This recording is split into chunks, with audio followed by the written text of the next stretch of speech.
navigates things a little easier, makes fewer mistakes, shooting a better percentage. I just think his all-around offensive game is just probably, I guess, a little tighter. He kind of knows what he wants to do.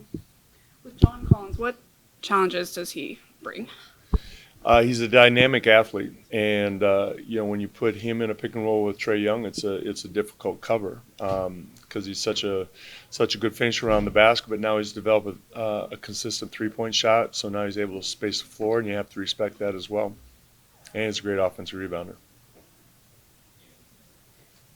Carmelo Anthony, we've seen what he can do on and off the court, but with the fans and their interaction, what's it like for a coach seeing like how much excitement there is all over the country? Melo's iconic. He's beloved by fans, his contemporaries, players of the league who watched him growing up when they were younger. So he handles everything so well. As you mentioned, his interaction with the fans. He's generous with his time. He's generous with his teammates, and it's there's a reason why everybody likes him. Coach, how would you describe how Anthony's season has gone?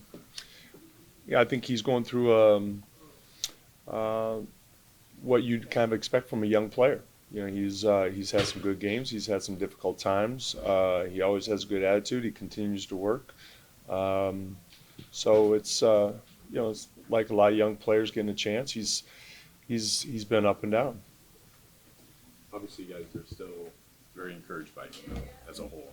Of course. I mean, he's part of our future. He's a talented young player. He's got a lot of room to grow, and that's one of the reasons why we drafted him. To not be able to take advantage of a team playing back-to-back when you guys didn't? Honestly, yes, they played last night, but it was a home game. They didn't travel. They slept in their own bed.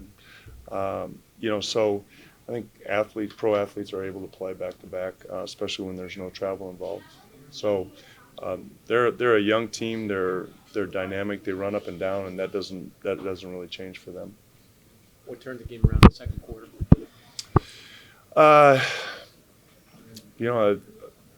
I'd have to look at the tape, but it's a little bit of both. They scored well both in the second and third quarter. They had 84 points in those two quarters. They shot the three well. They scored in the paint. They got out in transition. They played the style of ball that they're used to playing. Coach, you all had 14 assists throughout the whole game. Was it more of their defense that had you all stagnant, or just Florida offense? Well, in some ways, that's kind of the way we're playing right now. We played through the post. Look, the difference in the game was a three-point shot. We tried to use our size inside. We outscored them in the paint. We got offensive rebounds. That's kind of with Dame out, and Anthony Simons got hurt tonight. So that's kind of where we're going to score. And our number one scorer, CJ, has the ball in his hands, so he's not going to assist himself. Coach, because this team is lower in the three-point shooting, was it not This team meaning us? the Hawks?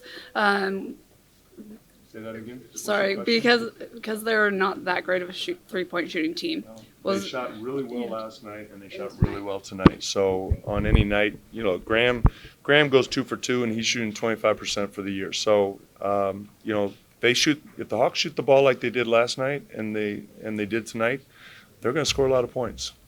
Hey NBA fans, Kelly McGill here. If you like that last video from Fanatics View on YouTube, be sure to subscribe down below for exclusive NBA content.